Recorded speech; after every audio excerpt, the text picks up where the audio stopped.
Bonjour chers Vissoussiens, je suis en compagnie de Philippe Defruit de Vissou Notre Ville, conseiller municipal et président de cette association.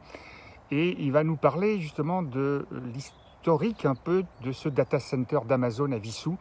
Philippe, tu as informé un peu la population, dont je fais partie évidemment, dès juin 2020, donc quelques jours avant le deuxième tour des élections municipales. Est-ce que tu peux nous expliquer comment tu as eu cette information et qu'est-ce qui a fait évoluer les choses depuis?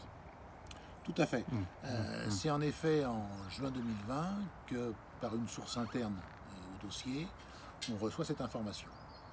Alors on l'a d'abord évidemment vérifié sa probabilité d'exactitude, et on a malheureusement compris très rapidement que ce très vilain projet était une réalité et risquait d'arriver sur Vissou. C'est pour ça qu'on a pris le risque de le dénoncer tout de suite. Au départ, en mémoire par une vidéo, puis par des tracts, dans le cadre de la campagne municipale, parce qu'en effet, ce projet était à l'époque encore pire que ce qu'il est maintenant, puisque au départ, il était prévu une cogénération, en clair, fabriquer l'électricité que nécessite le data center par des turbines à gaz qui qui feraient tourner des alternateurs. Donc c'était vraiment quelque chose d'encore pire de ce qu'il y a.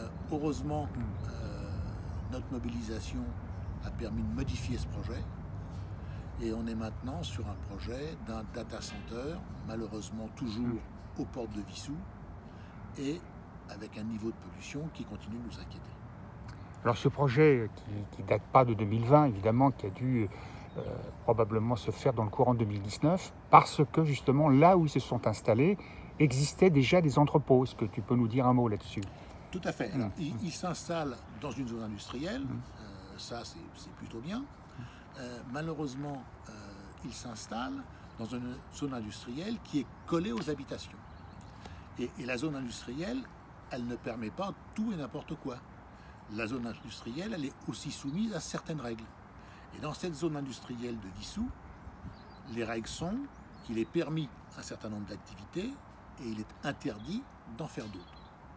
Et l'activité du data center, telle qu'on la connaît maintenant, fait partie des activités interdites dans cette zone industrielle. Ce qui est interdit, pour être plus précis, ce sont les ICPE, les installations classées pour la protection de l'environnement, ce qu'on appelait avant ces réseaux. Donc c'est les installations soit très risquées, soit très polluantes.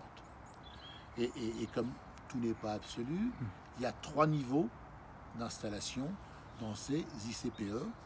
Il y a les niveaux qui demandent simplement une déclaration, les niveaux qui demandent un enregistrement, et le niveau le pire entre guillemets qui demande lui une autorisation. Et pour rentrer dans cette zone qui ne permet que le premier niveau, celle d'un enregistrement, Cyrus One nous a expliqué que leur projet, c'était simplement une consommation de 19,8 MW. Parce que la limite, justement, c'était 20. Je vous le donne en mille. En effet, ils n'ont pas osé 19,9 parce que c'est permis jusqu'à 20. Eh bien Philippe, on va s'en rester là parce qu'il y aura une deuxième interview, voire une troisième, sur l'évolution de ce dossier. Mais pour être concis, il faut être souvent court. Et donc, on vous donne rendez-vous à très vite. Merci. À dans quelques jours.